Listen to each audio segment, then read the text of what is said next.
Welcome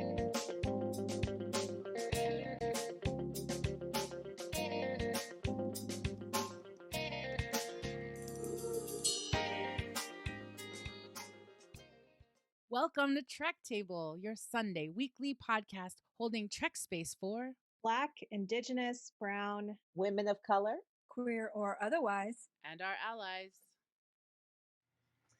Hey, I'm your host, Alison or Dela, and today I am holding Trek space for folks like Michael Burnham who are trying to support their found family right now as you deal with something unexpected that was thrown at you. Hi, I'm your co-host Maya Mama, and today I'm holding Trek space for storytellers and those that keep our stories. Hi, I'm your guest co-host Luzviminda Jariwala, and I'm holding Trek space for all of those realizing their power and claiming it for themselves and for their people. Hi, I am your guest host, co-host Rose Portillo, and I am holding Trek space for those who are trying to figure out how they're going to leave the space they're in. Welcome everyone to the Trek Table. Thank you, co-hosts assembled today for that opening. Before we go any further, we just want to start as a team to acknowledge that both our team and our digital equipment for both Trek Table and Outside In Theater are on the unceded lands of the Tongva, the Chumash, the Quiche, the Puyallup, the Pawtuck, and the Massachusetts and Ohlone peoples. We are grateful to the Indigenous stewards of these lands, the ancestors who have come before, and those who are here now. Can I invite you, if you're a listener or a viewer, to be in acknowledgement of the lands that you are on as well? Let's go ahead and take a breath in through our nose and out through our mouth. Wonderful. Thank you all for joining us today for this as we hold Trek space for women of color here in front of our live digital audience on Outside In's YouTube channel, as well as to those of you who are listening on our podcast archive or on our Trek Table video archives. We always start the show with who or what we are holding Trek space for, so we invite those of you who are joining us in the chat to think about and reflect and let us know who or what are you holding Trek space for. We realize it's going to take a second, so we're just going to, as a group, go ahead and let the chat settle and go ahead and just take a breath for all the things that they are holding Trek space for. So table assembled, can I ask you to do one more breath with me? Let's go ahead, take a breath in and out. Wonderful, and thank you. Our opening track for this episode is titled Chicana Skies by the band Quetzal, off their album Quetzal. You'll be hearing several tracks by Quetzal throughout this episode of Trek Table. Follow them at Quetzal Music on Instagram and see our show notes or the chat for a link to their merchandise and more. Yes, and we want to welcome everybody one last time to episode 21 of the Trek Table. I am your host and show creator, Alison or Dela. I'm so excited that you all are here. We have an amazing episode lined up for you today. We're going to talk about Star Trek Discovery Season 2, Episode 4, and Obol for Charon or Charon, however you want to say it. We're going to explore, what is the process and practice of preparing for death? How do you pass on your legacy?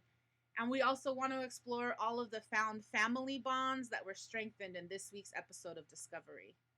Now, if you're a follower of the Trek Table newsletter, you also saw that our subject line this week was, is Tilly a Ouija board?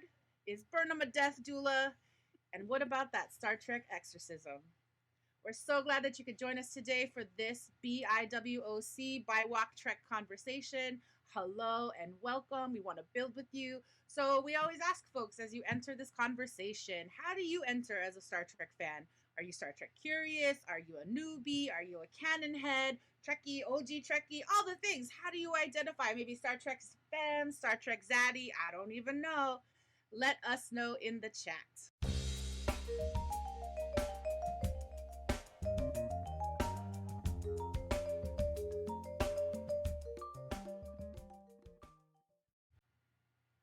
Awesome. We are back today with episode 21 of the Trek Table. We're going to look at this Star Trek Discovery Season 2, Episode 4 episode in a couple of different ways. We're going to play Popcorn Recap today. Luzviminda is going to join us for the first time in the Popcorn Recap.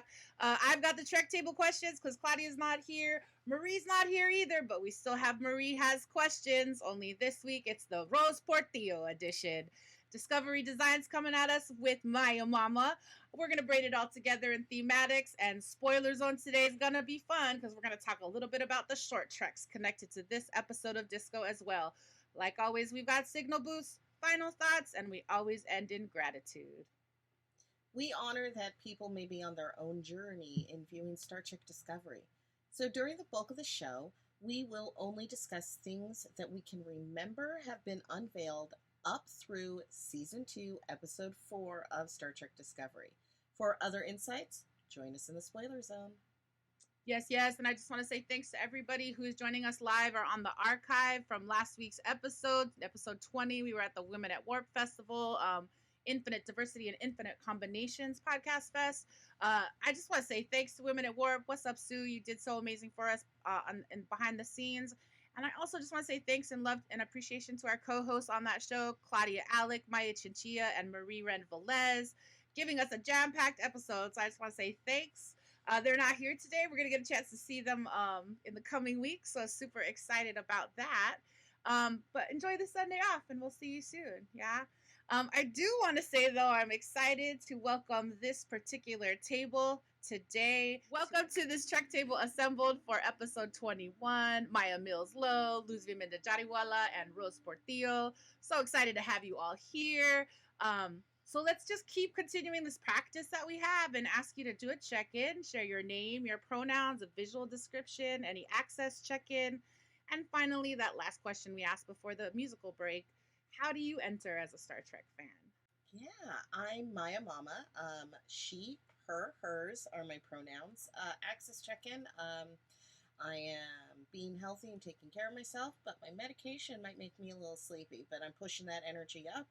I am a young-looking, middle-aged Black woman with fun pink and black makeup on, and I identify as a Star Trek generational and poly sci-fi. I want to introduce Luzviminda Jariwala. She is my sibling in our executive producer roles here at the Trek table. What's up, Luzvi? Super excited you're here on this side of the microphone, this side of the cameras. And just to say that Luzviminda Jariwala is an agent of radical love, a sustainer of intentional community, and a conduit for collaboration. Originally from Carson, California, she now lives in the land of the Pawtucket and Massachusetts people in the neighborhood known as Jamaica Plain in Boston. How are you, Minda? Welcome. Luzviminda, can I have you check in? Hi, everyone. My name is Luzviminda Jariwala. I also go by Minda in other contexts. My preferred pronouns are she, her, hers. Visual description, I'm a middle-aged Filipina with long black hair and wearing a navy blue disco t-shirt. My access check-in is that I'm feeling good in my body today. I got to do some stretching and some yoga. My mic is functioning properly. My internet is strong, and so feeling pretty good. I'm one of the recently converted to Star Trek. I just got introduced to Star Trek Discovery in January of 2021 because of Trek Table. I have not looked back. I'm here for it. Awesome. Welcome. And we're so glad you never looked back. Thank you so much. Super excited to introduce Rose Portillo. She is a renowned theater artist, actor, writer, director, collaborator, and educator. Rose is a 40-year plus veterana of stage and screen, large and small, a community builder and art maker of altars and mosaics, aka Rosaics. She is an innovator, initiator, intuit, and a maverick dedicated to breaking new ground and smashing stereotypes. What's up, Rose? I'm so excited you're here. Go ahead and introduce yourself to the panel assembled. Okay, I watch Star Trek before anybody else that's a part of this table. I'm that old. I have white and silver hair to prove it. I am in a predominantly red room with a purple curtain. There's another red one over there. Let's see. I'm nervous about being here, but that's okay. I have birds and dogs, so and a husband with a walker, so I might have to get up for a moment to fix something, and then I'll be right back. I am new to discovery. And because of Dela, I am in love with discovery. So I am new, but in love. That's really great. What else? I think that's the main stuff. That's it. That's it. Do you identify as like a Trekkie? Is that part of your identity? Well, that's what we used to be. That we were called Trekkies, and I definitely will. The title has come back. It is refreshed. I love it. I love it. Welcome so much, Rose. We're so glad you're here. And we honor that you just jumped in. So we're going to keep that in mind as we think about spoilers, too. Thank you. Welcome, welcome. I will go last. Hello, everybody. I am Dela. My pronouns are she, he, and Dela. My visual description is my hair is doing structural amazing things, and I have black hair that's faded into differing shades of blues. So it looks like a wave piled up on my head right now. So I'm super excited about that. Also, I am a Trek head with a love of minutia. I come into this with some canon knowledge. I realize I'm jumping ahead. I am also, my access check-in is I'm good. It's just a little warm in the room I'm in, which is why I'm a little flustered. But the last thing I want to say is I am poly in my sci-fi loving. And last week I came out as Star Trek Disco Monogs. So I spent a lot of time with this show and I love it. I'm so happy to introduce it to so many people because it's a good Star Trek show. It's a good show. All right, so final business before we jump into these discussions. We like to arrive. Nods to Ophelia Esparza and Rosanna Esparza for teaching me about arrival procedures and protocols. But we want to do this last round of Trek table agreements so that we make sure that when we talk with each other, we can have a conversation. So we want to say welcome.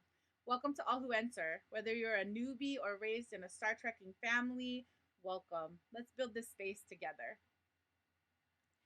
Whether you use Trek Table as your nerdy exploration or as part of your self-care ritual, Trek Table is a weekly space to put down the world for a second and come into Trek space.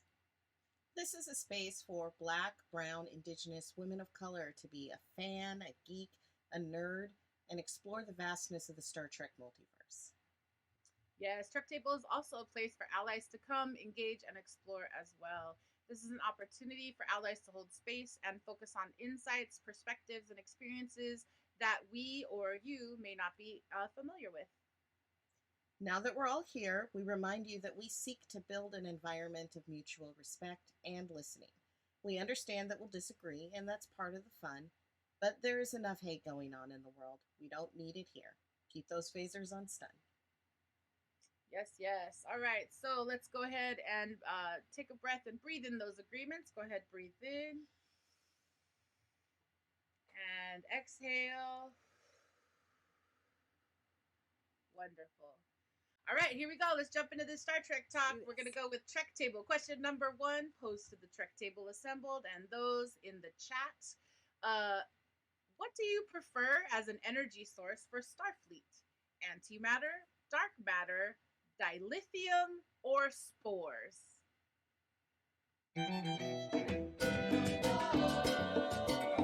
Mira que regresa el maldito. Viene con las manos llenitas de piedra que no quiere arrojar. Great, and we are back, and that was Hollenbeck Ganso by the band Quetzal, our theme music for Trek Table Questions. All right, since Claudia's away this week and hanging out, I'm here with our Trek Table question number 1 to the table assembled, and those of you in the chat. If you're listening on the archive, feel free to add that to your chat or go ahead and Instagram or tweet at us. We'd love to hear your thoughts. What do you prefer as an energy source for Starfleet? Antimatter, dark matter, dilithium, or spores? Maya Mama, I'm going to come to you first. I have an answer, but I should ask the question first to other people. Maya Mama, what say you? So I say that it depends on where I'm going because sometimes, a road trip is a really good time. And sometimes the fun is in the journey. But for the most part, I'd say spores. I don't like traffic and I just want to get to where I'm going. Okay. Luzviminda, what says you? There's always some environmental or ethical issues with a lot of energy. especially energy that's extracted from the land. So that's dilithium reminds me of coal because they have to mine it, and there's wars and territory issues when extracting from the land. Um, Antimatter is incredibly inefficient. It takes a lot of energy to make antimatter, so there's a lot of waste. Let's see, spores. It requires some type of living interface to use it. So you have to use tardigrades or humans, and so to scale, you've got to I don't know, take people voluntarily or involuntary to make it to navigate. So that there's some ethical issues with this, and it requires some genetic manipulation to make it work. I like to go with the answer that seems most like space magic because we don't know very much about it, and it's dark matter. Dark matter is supposed to be like 95% of the universe is made of dark matter, and the universe is constantly expanding. So there's always going to be a supply of dark matter in that space magic universe where we actually know how to, use it. Okay, Luzviminda coming with all the thoughtful, break it down of what the question is. I love it. I love it. Thank you for that. And I'm gonna say before I give you the floor, Rose, I was just gonna choose dark matter because I don't know that I even had the most. I mean, I know I posed the question, but I just was like, I think it's dark matter because I agree on the sports thing and the live energy source, live driver. Rose, what say you, new to the Star Trek Discovery I universe? say we do not know enough about dark matter. We just do not know enough, and so it terrifies me. And the spores, they're kind of the a little water, a little I don't know. It's a living thing that, of course, everything is going to be problematic. But I am fascinated by the spores. I am fascinated. So I'm going with the spores. Awesome. It looks like we have, thank you. The table is in lots of different places. So is our chat. People are putting up George Wardell and dilithium. Claudia loves the question, prefers whatever the traveler used in Star Trek Next Generation. The rest have environmental impacts, like Minda talked about. Lisley Gaia, what's up, Lisley Gaia? Dark matter is your vote. Jeannie Goodman, thank you for joining us. Spores seem the most sustainable. So we're continuing to ask folks to tell us in the chat what you think. But for right now, that was Trek Table question number 1. Great job, everybody.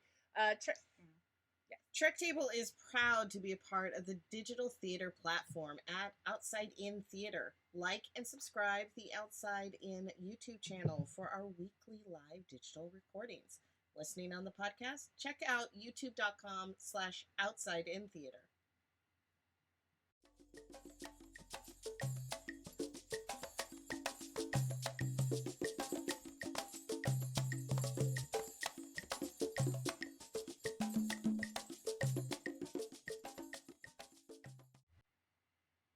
And with this song, Matanzas by Quetzal, we know it's time for Popcorn Recap. The game is simple. We have 2.5 minutes to share the chunklets of plot from this week's episode. Yes, in this week's episode, we will be talking about Star Trek Discovery Season 2, Episode 4, and Obol for Charon, teleplay by Alan McElroy and Andrew Colville, story by Jordan Nardino, Gretchen J. Berg, and Aaron Harbitz, directed by Rose Lee. We think it's funny because Minda is a Trek newbie and has never done Popcorn Recap before. Dela loves minutia, and I come from a generational Trek family. Can we get it done? I say yes. Awesome. I believe us. All right, here we go. Brandon, please set 2.5 minutes on the timer. Can we get it done? Here we go. Incoming transmission. So number 1 from the USS Enterprise arrives on the transporter pad to tell Captain Pike about the Enterprise, which is still in space dock, but is also there to tell Pike about some intel on Spock's shuttle coordinates, and also to have a cheeseburger from the food dispenser. Extra habanero sauce, please. Stamets and Tilly are in the spore lab discussing the blob May trapped in the spore cube. Tilly confesses about her connection to the real May, and suddenly the blob reaches out. Meanwhile, Burnham is leading a Red Angel briefing in the ready room, and we get to see the bridge crew kind of at the breakfast table talking about it. poor Saru's feeling sick. Linus is acknowledging he has 6 naval cavities, all the things, and like Batman, Commander Non is all stealthy in the back. The captain enters, sends everybody to stations, and Pike huddles with Burnham about what's going on with Spock. So then Discovery is pulled out of warp by a giant sphere that is vibrating. It's sending a signal. And then the bridge crew gets all Tower of Babel, and they ask for Saru to help because he speaks 94 languages. And then we discover that the virus in the translator might be spreading across the ship's systems. Then, energy blast. Enter Gearhead Commander Jet Reno. She comes to the Spore Lab to do some power relay crossovers and meets Tilly, the super cadet, and Stamets, the fungi farmer. The energy blast gets the 3 of them locked up in the Spore Lab, and they have to collaborate to save each other. But then May gets loose from the Spore Cube and wraps a blobby cuff around Tilly. Meanwhile, Burnham's trying to take Saru to the sick bay. Pike comes along to help. And while Saru's getting checked out at sick bay, Dr. Pollard's trying to learn about Kelpians. And Burnham and Pike are holding gauze pads over somebody who's bleeding. Saru figures out digital antibodies. Oh my gosh, so much time! Oh my gosh! So Saru and Burnham have a heart-to-heart about while they're building the digital antibodies, and then that work slowly like ants on water buffalo. Saru acknowledges that he has some shame about his alienness. Then he tells Burnham about his refugee experience at Starbase 7, and then he asks Burnham to get all his logs together so that future Kelpians can learn about who he is. Burnham goes back to the bridge where Owosekun says they can't keep a lock on Spock's shuttle. They need more power. Burnham heads to engineering and sees the blobby May as a forearm cuff on Tilly. Stamets figures he can make Tilly into a Ouija board. While Burnham figures out that Disco is the Ouija board for the sphere. I like your Maya Chinchilla technique of reading through the timer. Thank you for that. We got, obviously the minutia head wrote some notes for folks. We did a good job though. We're almost there. All right. So one plot point. I know a lot of other things happen at the end of this, towards the end of this episode.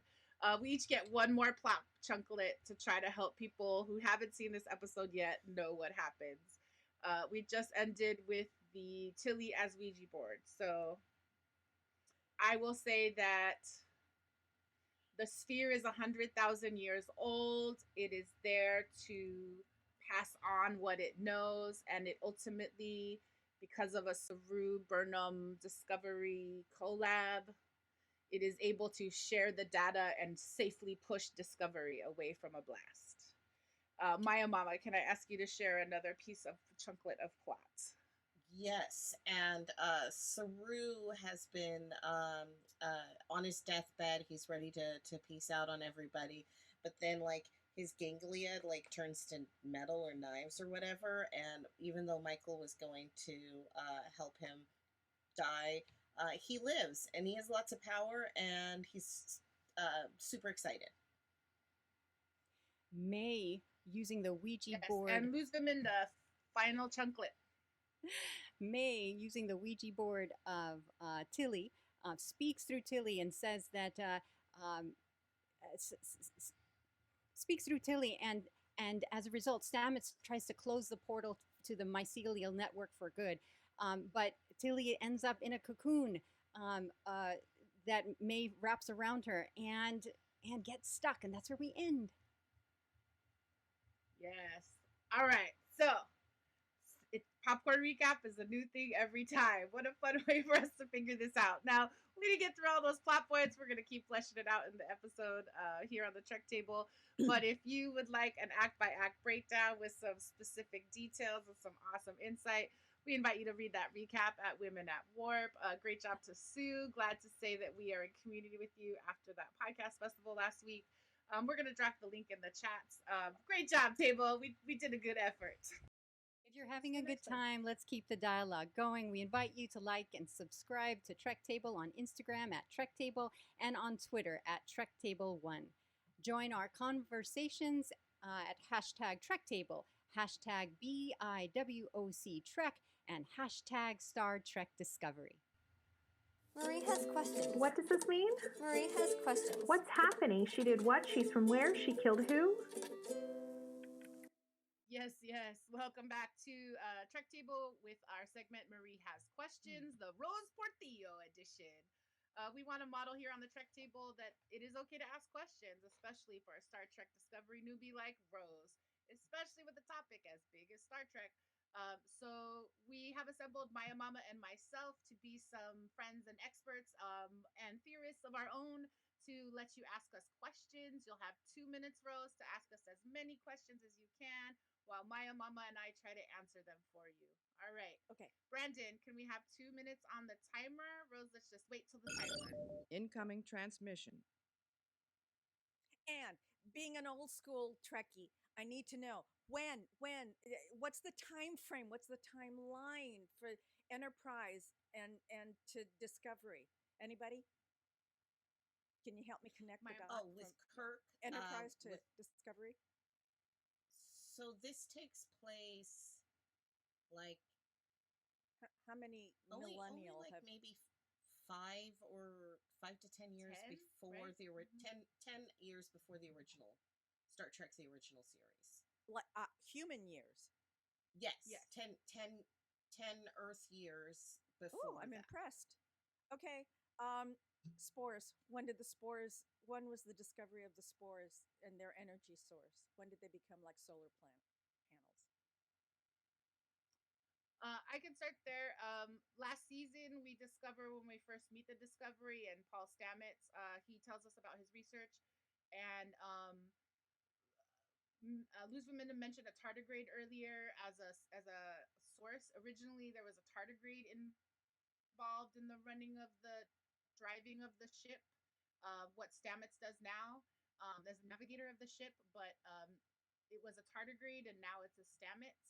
So that happened. This happened, I guess, last year in 6 months ago. And I'm just going to say. say, and that just gave me so many more questions that I'm not going to ask during the show. And why navy blue? Why did they lose the colors? Why is They everybody actually dressed didn't the same? have the colors before. If you go back to Star Trek Enterprise, they were also Star Trek Enterprise that took place before Discovery.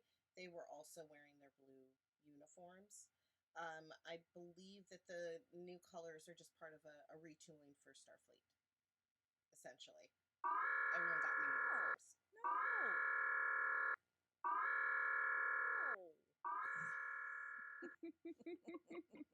So they all used to wear blue and like gold or silver, but now they don't. Before I met them? Mm-hmm. Right. Oh my god. They were more military based. Starfleet was more military based and less diplomatic. So this is all post-war kind of behavior. Post World War III. Yes. Post Klingon War. Amazing. And I know we have more questions. I want to acknowledge that our timer ran out. Yes. So I want to say thank you and go for Rose. Oh, yes, sorry. I forgot I'm supposed to say thank you. Thank you. That was Marie Has Questions in the Rose Portillo edition here on the Trek Table.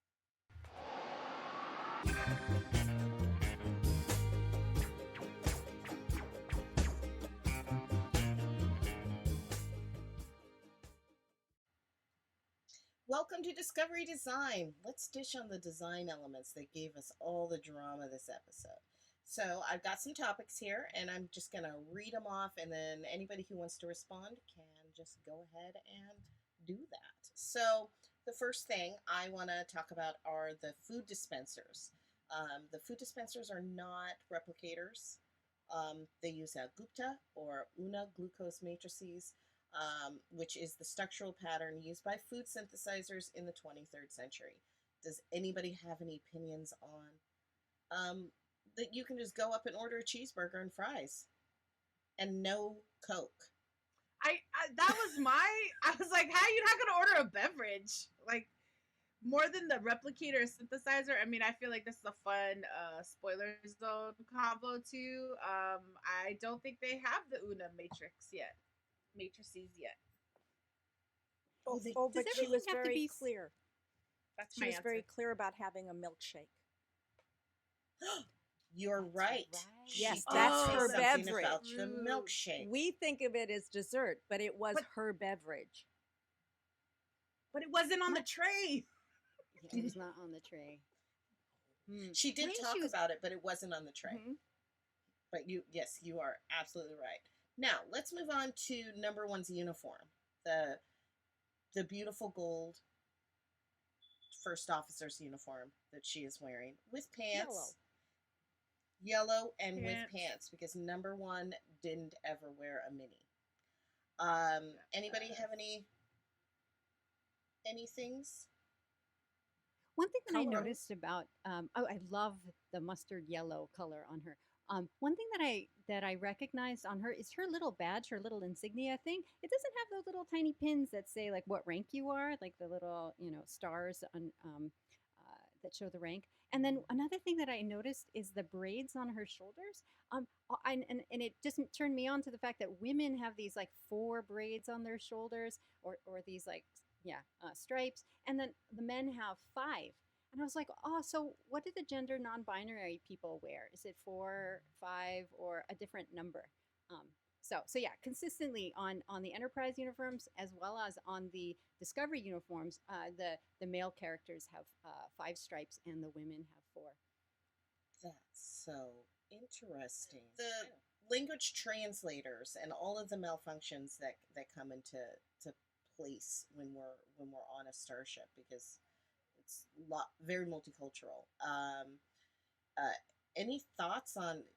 Do you think more people should maybe learn some languages like Saru? That would be amazing. One thing that I was wondering is, could they turn off the language translator when it's not working and then just talk to each other? Because I would assume that if they're all from Earth, then they probably know standard Earth English, and that they could just understand each other if they just go low tech. There's people like Linus, who's a Saurian, and he doesn't speak English. Like, his voice doesn't make English sounds. And I don't think Saru's voice makes English sounds either. I really like that the first time we meet Linus, the Saurian, he's in the elevator in episode 1 with Connolly, and he's speaking in clicks. And so this is really the first episode where we get to hear him talk. And I think it was interesting that they used that moment to then also bridge the Tower of Babel stuff that we were seeing or hearing in the bridge and kind of happening throughout. So I do think, yeah, I would say we should learn. It inspires me to learn another language. Oh, good. The sphere pre-explosion. Do you think that it had passengers and people on it at one time, or it was just like a living thing, like a satellite absorbing information, like a V'ger type of thing? What do you think? I think we assume that it's a singular being because it's just like one thing, but maybe it's like the Joseph, which we'll probably talk about later. What if it's a being of beings that are all just interconnected and living all together? So maybe they are passengers, maybe they are multiple and one at the same time, because you see all this movement. It looked like fiery worms or snakes all like traveling across this thing, or maybe that's just the parts. Multiple parts of it. Maybe they're multiple beings all living there, all integrated and enmeshed, one and many all at the same time. Like a collective of some sort? Yeah. Sorry. That was me being silly. Spoiler. Okay. What about illnesses? So do you think that they ever have to worry about wearing masks and the different types of illnesses that are like non-Terran, non-terrestrial? I think they're worried all the time, actually. I think they have sort of gone beyond the mask situation, but I bet you they're going to deal with a mask situation. Yeah. I like that. That's really interesting because you have all of these species with their own different immune systems and their different Yeah. diseases that they might bring, they must have some like super vaccines developed, knowing all of these different factors and shooting everyone up to keep them safe so that they Well, can live and work together. yeah. It's the this, right, and then the internal. What like Saru, he's got his own thing going on that isn't contracted, and then you've got Tilly, who's oh shit, that's some contraction going on. Indeed, indeed. I like that. Yeah, that's very good. Well, that's all the time we have for him, and that was Discovery Design. Yes, yes. And as we head into this musical break, we're gonna get into Trek Table question number 2. What do you think that the Josep or maize species look like when they're in the mycelial? What's your guess?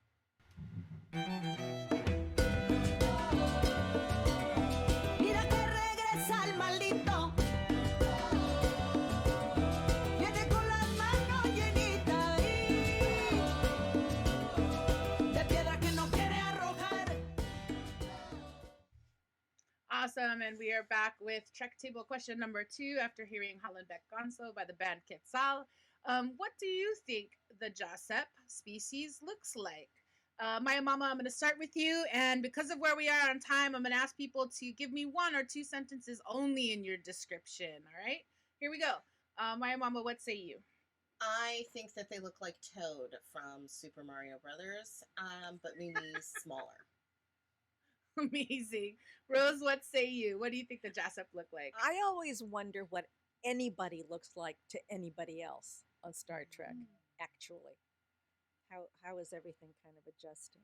So I'm very open as to what they will come to look like. So do you mean like a universal translator, but for like our site? Yeah. Fascinating. Thank you. Luzviminda, what say you? I'm in love with the Josep mainly because I think the way they look and how they manifest depends on the context and who's looking at them and what is needed. And so what I love about them, they're kind of like this embodiment of what Adrienne Marie Brown talks about in her book Emergent Strategy. They're adaptive and they have a relational way of being, and they could separate and form and be what they need to be depending on the context. So I think they look as they need to look in the moment for what is needed. Amazing. In the chat, Claudia is saying they look like sparkles, and Jean says they look like light. So I'm fascinated by that. I want to imagine the Josep as not the gray blobby things that we see in the spore cube, but like sparkly light blobby things. So I think because May is in our world, she is not allowed to be her full vibrancy, but she took this blobby form. So I feel like she kind of feels like an amazing alien that I want to understand how they take up space and time all at the same time. So that's how I would answer. And that was Trek Table question number 2. If you're enjoying this Trek space, we invite you to like and subscribe to Trek Table for all the latest videos, highlights, and more. And now is the point in our show when we dance break. But since Maya is not here today, we will try our Thematix dance break.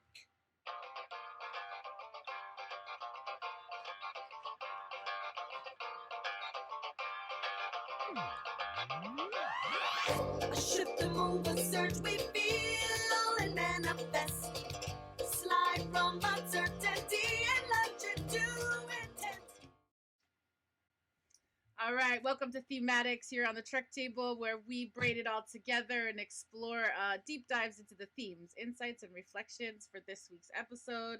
I appreciate a little bit of a dance break there to kind of give ourselves some self-care. This episode was really profound and intense in terms of thematically what we're digging into, and I know that we are thinking about found family a lot on this show, and this episode, an Obol for Charon or Charon, really feels like an amazing episode to think about death and preparing for death. And the sphere is there not for first contact but last. We have all of this beautiful, amazing journey with Saru and his arc, preparing for Baharai and what that means to be cold. And then him, and then I guess also that last moment of Stamets talking with Tilly and getting her to sing the Bowie song right before he has to drill in her head. And it just kind of felt like, just in case she dies, right? Like, how do you calm someone so that you could do something that could hurt them or kill them? And just like the love that was there. So I want to invite us to kind of think about the way in which we're thinking about death in this episode, and maybe the Tilly thing is not death for some folks, which is cool. But the last thing I want to say is I was really struck by how Saru had all this shame about submitting and submitting to death and giving over, and he has that really beautiful speech to Burnham about how can I stare my friend in the face who has fought so hard every day for her breath? How can I tell you who has fought so hard that I am submitting to death and letting it come? So just curious about what we're thinking in terms of cultural moments, connections, and Saru preparing for death. Maya Mama, can I invite you to go first? Well, I think so much of it is about connection and love and also respect. I think Michael shows so much respect for Saru's beliefs, for who he is. Also, another thing that he mentions in that conversation, or that she mentions in that conversation, is that there is no judgment. Like, you can talk to me about everything, and that's I just think that that means so much. That she is there to hear what he has to say, for his final, what he thinks are his final moments. I just think that it's really powerful, and it's very beautiful. And even though you kind of know what's going to happen at the end, you still get weepy. I did both times. Oh, Most definitely. Luzviminda, let me jump to you. Thoughts on this episode and cultural approaches to death and Saru? Yeah, I totally love Saru, this process that Saru chose. I love the intentionality of him saying goodbye, of him saying it's my time, and him choosing who he wants at his for his to be there at his last breath, and where he wants to have that last breath, and and laying himself on his own bed in his own room, in among the things that bring him the most joy and comfort, with the flower that from his home, all of these things, and really kind of directing this transition process, right? And so I think we in our culture, we have this glorification of fighting, fighting against something that's inevitable, and then we put ourselves in bright rooms with like a lot of people cutting us open and lots of talk and beeps, beeps, beeps. But Saru chose this quiet, sacred space to lay himself and give himself to this natural process, and to say goodbye and I love you to a friend that he wanted in that space. Rose, your thoughts on this topic? for sure. I think the honoring of culture and the respect given to his choice, and to take on the burden of being the last one and making that act, committing to making the act, and the very important statement of, yes, I could linger. She said, please, you don't know what we might discover. And he said, but I will be in pain. I will be in excruciating pain. Please release me from that. And, those are really intense moments that you can, that's deep friendship, deep chosen family. And also just a blatant statement to the argument that continues in this country and among people of different faith, and the lingering and the pain and the we must try everything. And it's like, well, you might want to ask the person who's actually having to live through it. So. Thank you so much, Table Assembled. really powerful insight. Claudia in the chat is saying this reminded me of Worf wanting to die with honor in the Star Trek Next Generation episode. No, STG, Next Gen, right? The other thing we're from the chat, just to add a little humor, Brandon asks, "Yeah, but why does his shirt have to be off?" Because he's trying to be comfy. Because it's Yeah. gorgeous. It's a Yes. gorgeous chest. Man, yeah. His beauty. those designers need to be honored. Yes. Agreed. All right. So we're gonna keep going. Here's kind of a quick burst question. Topic number 2. As we move through time. This episode, as I said, was so much about found family, right? Like we have Burnham and Saru, kind of Burnham almost as the death doula for Saru, right? Really appreciating how you all were kind of holding that up. We get Reno and Stamets and Tilly in their first appearance as like the queer science family. And then you even get Captain Pike in number 1, like having a moment about Spock and like their connection to him as found family. And then, like I said at the top of the show, the bridge crews like having morning breakfast, and Linus is talking about 6 naval cavities. So we see these like found family moments, these bonds in the show. And I'm wondering, any thoughts on your favorite found family in this episode? Luzviminda, I'm going to start with you. Burnham and Saru, the deathbed scene. At that moment, in this time of like utmost like vulnerability, exposure, with the shirt off and everything, he's recounting his life and his shortcomings, his perceived failures, and talking about his achievements and thinking of what it all meant. His soul was fully exposed, and he opened and he allowed Michael Burnham in. Doing something like that, there's no other like stronger way to say to say you're my family. Yes, thank you. Rose, what say you? What do you think about found family? So absolutely that. Pike and Michael. When she goes, "You got to trust me on this. I can't go be part of the search for my brother." And he goes, "Trust has nothing to do with it. I trust you implicitly, but your feelings eclipse the mission at hand. So it's like you have to trust me that I know you well enough that we're going to do this thing together."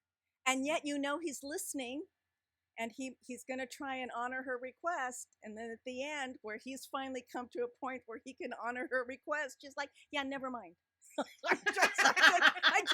I just realized that we're in it together." I just realized that. Just fabulous. And then my other moment is the beginning of family with Reno and Stamets. Just that, and they're from different worlds and different approaches, and they have witnessed each other in moments be their best selves, and they are becoming family, and those are always delicious moments to watch. Yes. Maya Mama, what say you? Well, I really love, that's actually my favorite quote in this episode is, "My abiding trust in you doesn't eclipse the mission at hand." It has so much kindness in it. But my favorite group is the bridge crew, because I love me some salty tea at the work table. Yes. We all like that. Yes.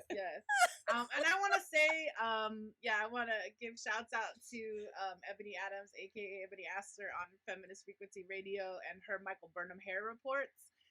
This episode, I definitely had a Joanne Owosukun hair moment of just loving her hair this episode, and getting to witness her and Detmer and Reese and all them sit at the table in the ready room and just have this like, Burnham's trying to do a briefing, but they're just kind of being found with each other, and they've lived through stuff. So, I mean, I feel like I just love this show because of all the family.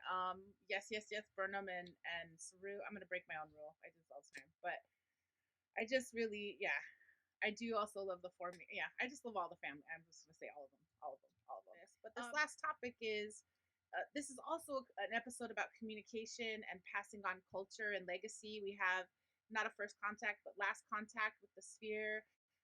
We have Saru saying to Burnham, "Will you make sure all of my Starfleet logs are in order so that once Kelpians are post warp, other Kelpians can learn of me, someone like them who's already been here." And then you literally have May doing everything she can to try to get Tilly's attention so she can save her world. Um, so I'm just wondering, like, as you think about this, closing thought and thematics about the way in which communication and our stories are communicated in this episode. Maya Mama, I'm gonna start with you. Well, I just think of the question of who are we if no one remembers us? But then it also makes me think of a lot of the lost indigenous culture and language and art that it has been destroyed and that no one remembers and that no one can hold on to anymore. And it just, I think about it, it resonates with me. Yes. Luzviminda, your thoughts?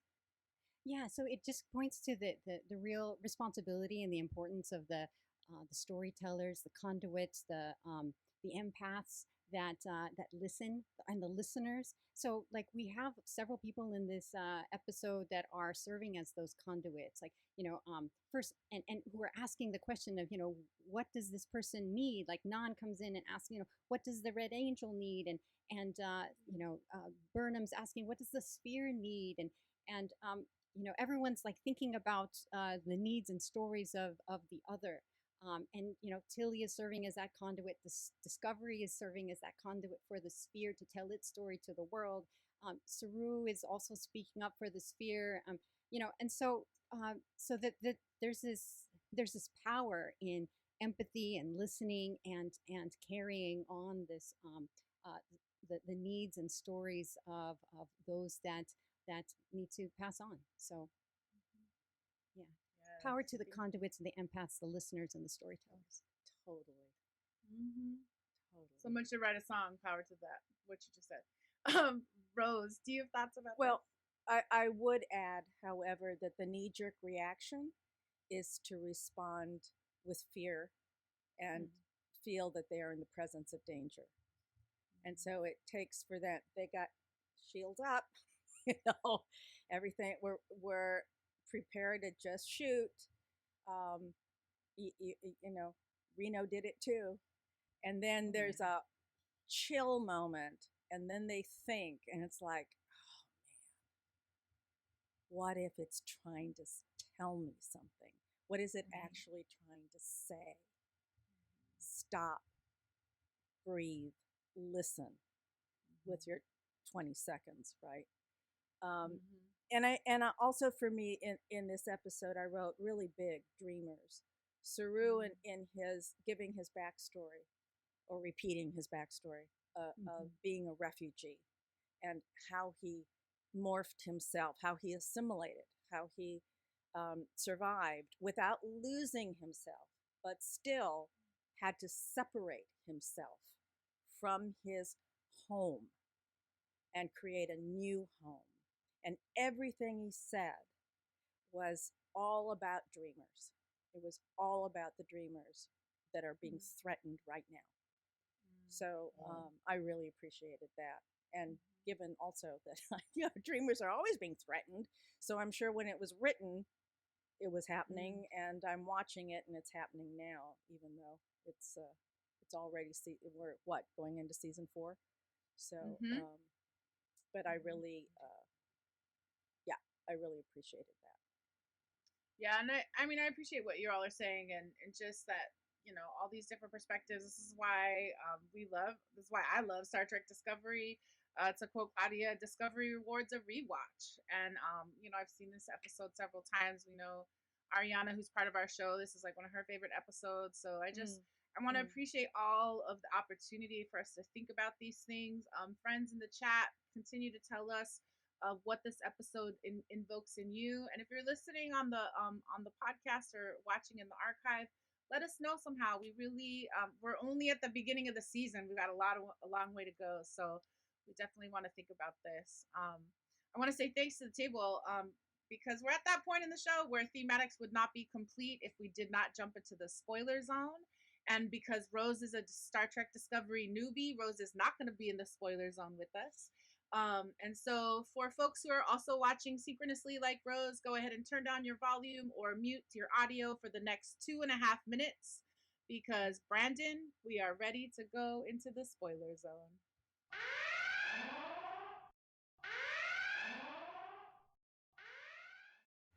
Incoming transmission. Okay, go. Anybody want to start? So I rewatched the short treks. Mhm. That the one about Saru and him finding the Baul device, Mhm. the communications device. The thing is that I also caught that Giorgio is using a translator to get his language, which Mhm. was pops and clicks initially, and then he started speaking, Right. and it caught up. I thought that was really interesting, and I love the episode up with Spock and Number One. It Yes. just makes me love them so much. With that little Yes. the translator thing. So we know that Saru, he's the one that makes first contact. But how do they make that little translator device? How does she know his language, and who programmed that translator device to know, like, how to talk to him? So was first contact when the people of the planet understand that you're communicating with them, or were there people like dressed up as Kelpians among them to, like, watch them and understand them? And if that was so, and they know their language, why wouldn't they know their biology too, so that they could, treat them on a ship? Right, and I would just say that totally is a spoilers. And if you're listening to us, we're talking about Short Trek's episode "The Brightest Star," in season 1, written by Boyun Kim and Erica Lippold, directed by Douglas Aronofsky, and we're talking about Q&A, written by Michael Chabon and directed by Michael Pellington, which is the Ensign Spock and Number One. It's like Spock's first date on the Enterprise moment. With a lot of parallels to what we saw with Number One and Captain Pike, actually, in that arrival pad sequence. I guess I want to just say, like, yeah, Minda, Luzviminda, you're also asking us to think about what's going to come in 2 episodes, which is we go to Kaminar and we learn about the Baul, and we watch Saru really struggle with this essential question of, now that I know these truths, what am I going to do? How am I going to liberate my people? Because we have been kept in the dark and told we should die at Baharai.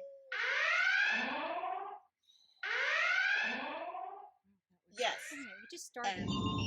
Transfer of data is complete. Thank you, Gene, that the translator does use artificial intelligence and has been gathering languages for a very, very long time. Yes. All right, so we want to welcome folks back who are watching us visually. Folks who are listening, welcome back on the podcast.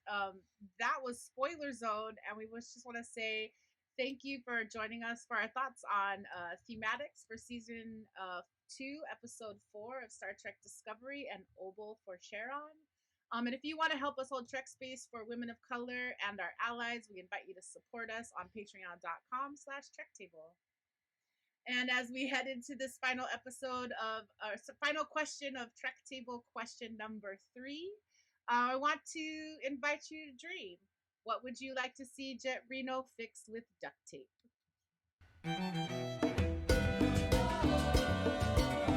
Mira que regresa el maldito. Viene con las manos llenitas de piedra que no quiere arrojar. All right, and we are back with the full Trek Table assembled and those in the chat to ask, what would you like to see Jet Reno fix with duct tape? Rose Portillo, I'm going to start with you. Viruses. Get that Love tape it. in those machines and stop the viruses from getting in. Love it. Maya Mama, what say you? I would like Jet Reno to use duct tape to fix all the broken hearts because I still miss Dr. Culver. Mm-hmm. I think I would like to see Reno fix anything with duct tape. I feel like when she threw the gauntlet, like I just want to see. I want to see what's up. So And that's gum. my answer. And gum. gum. Oh right, when she took the gum from Tilly and like put it in the thing, and then Yeah. in the chat, Luzviminda, I'm about to come to you, but literally in the chat, Claudia says literally just cackled. I would need to see the hull fixed with duct tape. I need that visual. Oh, I believe Reno would fix the hull with that. Luzviminda, what do you say? I'm thinking about, my mind's on short treks and the Q&A thing. There's so many disasters that happen that get fixed on Discovery in just like in seconds. How come someone can't fix that elevator thing? So elevators, or whatever you call that. Turbo lifts. Turbo lifts. Fix that with duct tape in the Right. episode Short Treks Q&A. And those are the Trek Table questions today for Trek Table episode number 21. As we discuss a deep dive and Obol for Charon.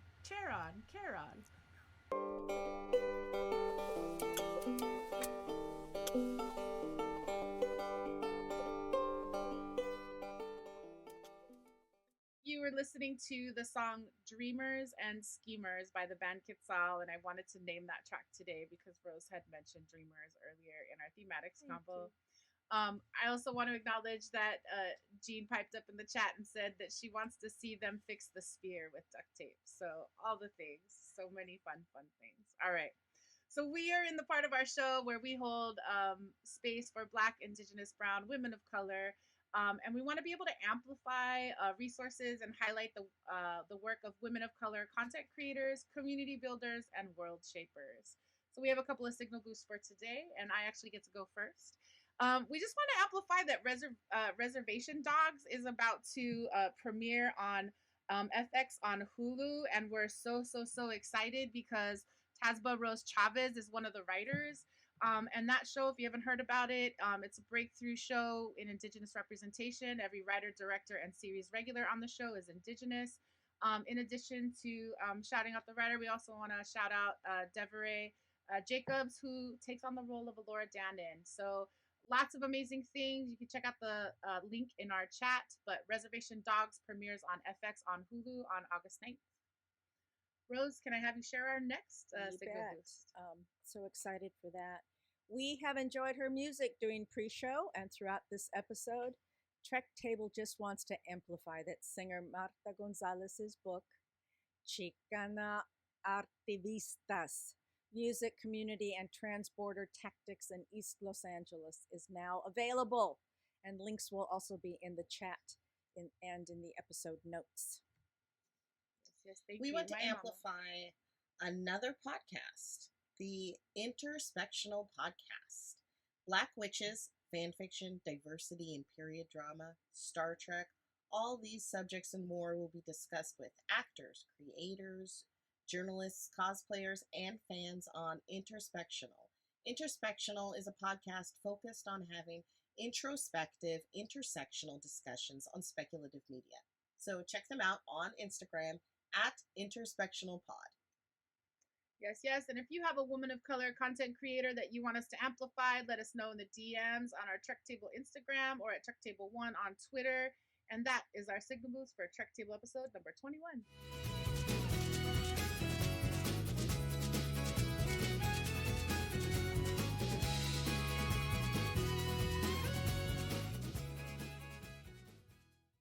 Awesome. We just want to say thanks so much for everybody joining us today in this 21st episode of the Trek Table. The Trek Table can drink now legally in all 50 states here in the United States of America. So we're super proud of ourselves for that. It's been a journey, and we're so excited to explore Discovery. So this is our chance for final thoughts. We always go around the table and ask folks to share theirs. Luzviminda, can I ask you to go first? My final thought is all wrapped around Saru and his transformation and the decolonization of his mind, and is what his transition, like menopause. Like you go through like this this transition where you drink salty things and your body changes, and you think like this is the end of like a part of your life.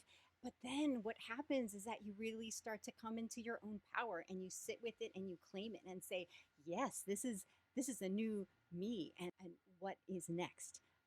So I'm excited about Saru, and his journey moving forward in his woke self, and looking forward to my own transformations in the future and coming into my own power. Amazing. Thank you so much. Maya Mama, your final thoughts on this episode. Well, I think that people may have varying beliefs, but I think a lot of they speak a lot about the ownership and autonomy of choosing, of choice, of choosing the way you live or the way that you don't live.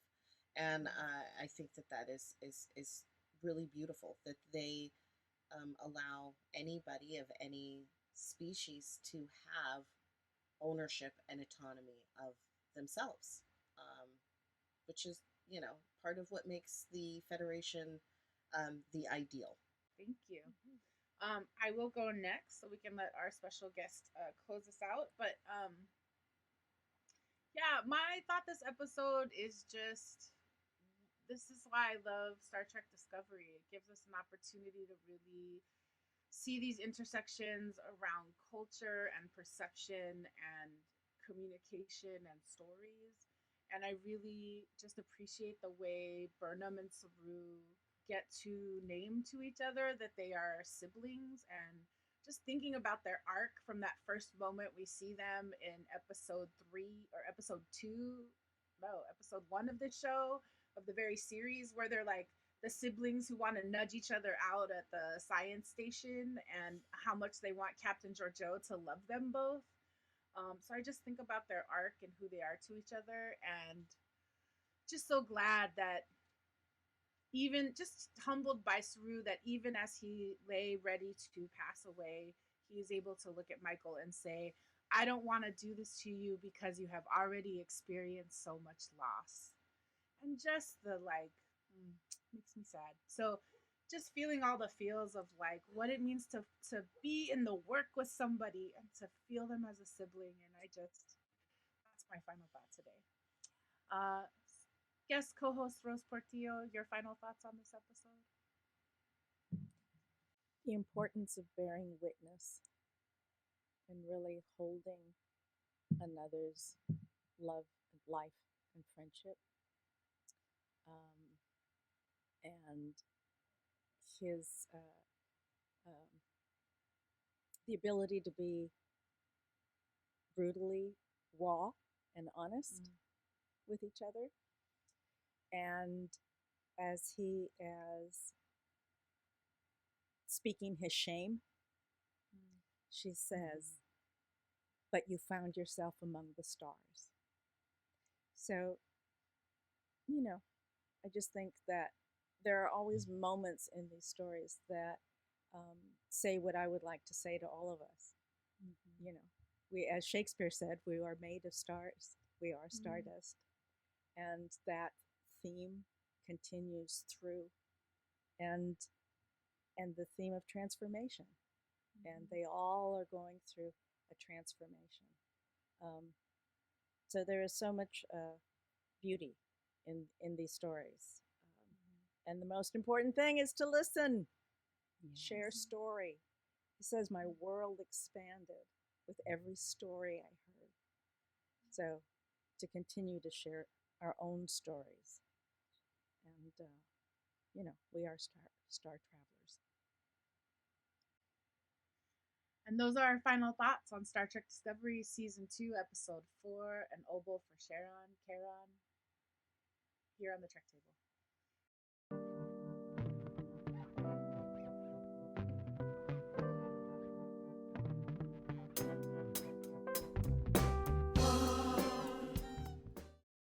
Thank you all for joining us at the Trek Table. Get first look at the at the Trek Table questions, inside scoops, and more when you sign up for our mailing list at trektablepodcast.com. Find Trek Table Podcast on iTunes, Spotify, Google Podcasts, and wherever you get your podcasts.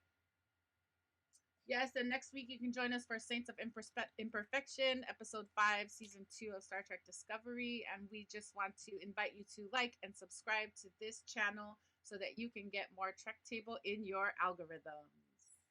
Like and subscribe to us on Instagram or Facebook at Trek Table and on Twitter at Trek Table 1. Join our convos there and please comment using hashtags #TrekTable, #BIWOCTrek, and #Star Trek Discovery. We just want to share gratitude and say thank you to the Trek Table assembled for this episode 21. Thank you to Maia Mills-Lowe. Thank you to Luzviminda Jariwala. And thank you to Rose Portillo. We're so glad that you were all here. Thank you for sharing all your insights and thoughts with us today. When we gathered earlier, we were holding Trek space for folks like Burnham trying to support their found family right now as the unexpected is thrown at us.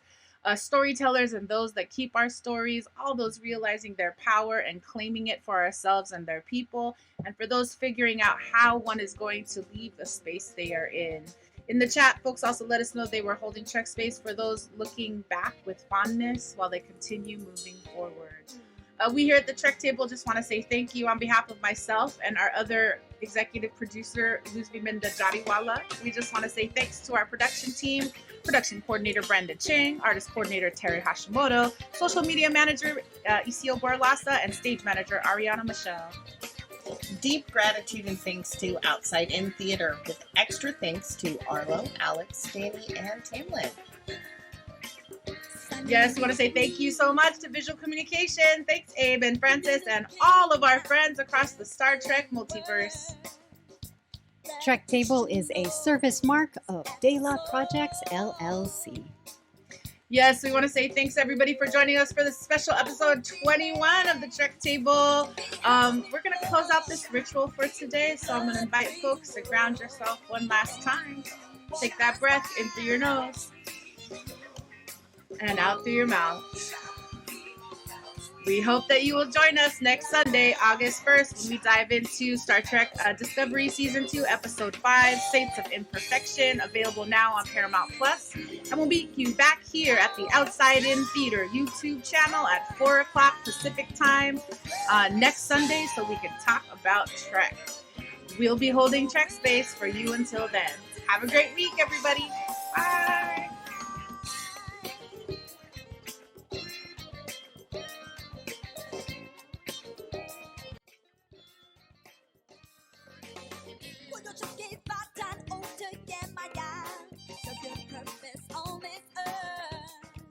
Fill my life with emotion.